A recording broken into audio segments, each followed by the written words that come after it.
हिरल ने रोहन को जोर से धक्का दिया और चिल्लाकर कहने लगी कि ये तुम क्या कर रहे हो? मैं तुमसे प्यार करती हूँ, लेकिन इसका मतलब ये तो नहीं कि अपनी ज़िंदगी ना जियो और तुम्हारी बीवी बनके तुम्हारे आगे पीछे दौड़ती रहूं। मुझे तुमसे शादी नहीं करनी, मैं तो लाइफ को एंजॉय करना चाहती हूँ। इतना सुनते ही रोहन का दिल टूट जाता है और वो रोने लगता है। हिरल उसे रोता हुआ छोड़कर चली जाती है। हिरल वहाँ से दूर जाकर बैठकर बहुत रोती है। दरअसल बात ये थी कि हिरल के पास सिर्फ 1 महीने का टाइम था और हिरल नहीं चाहती थी कि उसकी बीमारी की वजह से रोहन की ज़िंदगी खराब हो। इसलिए उसने रोहन से नफरत का नाटक किया।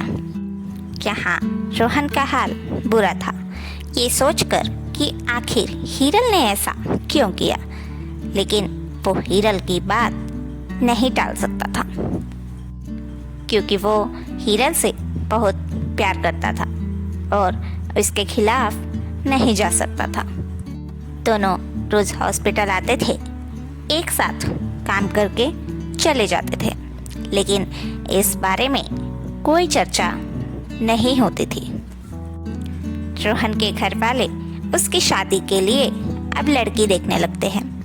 वो ये बात हिरल को बताता है, लेकिन हिरल एकदम खुश होने का नाटक करती है और रोहन को बधाई देती है। अब रोहन टूट चुका था। वक्त बीतता गया। 1 महीने पूरे होने ही वाले थे कि रोहन की शादी की डेट फिक्स हो गई। हिरल बहुत दुखी थी कि उसके रोहन की शादी उसके सामने किसी और से होगी, लेकिन वो छोटी खुशी दिखाते हुए रोहन से शादी करने को कहती है। वो रोहन के लिए एक लेटर लिखती है जिसमें उसने अपने गलत व्यवहार की माफ़ी मांगी थी और अपनी बीमारी के बारे में बताया था।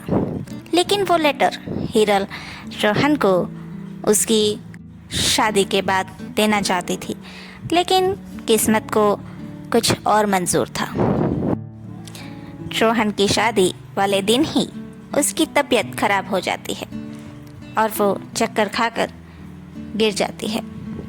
रोहन अपनी शादी के मंडप से उठकर हिरल को हॉस्पिटल ले जाता है और गलती से हिरल की कैंसर की रिपोर्ट्स और उसका लेटर दोनों देख लेता है। रोहन ये सब जानकर दंग रह गया और हिरल के पास जाके रोने लगा और उससे सवाल करने लगा कि हिरल ने ऐसा क्यों किया। तभी हिरल ने उसे कसम दी कि चाहे कुछ भी हो जाए रोहन, तुम जीना नहीं छोड़ोगे।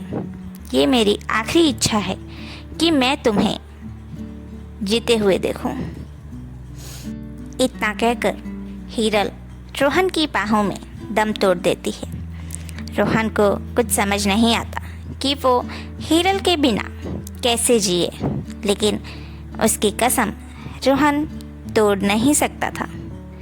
इसलिए रोहन अपनी शादी छोड़कर तो आया ही था, अब वो शादी को तोड़ देता है। वो अब हिरल के नाम से ही जागता था। उसने अपनी ज़िंदगी को चलाया, लेकिन हिरल के नाम पर। वो सोता जागता या खाता, बस अपनी हिरल का नाम लेकर। हिरल की कसम की वजह से वो जीता तो था, पर उसकी ज़िंदगी अब उसकी नहीं थी। वो जो करता था बस हिरल के लिए।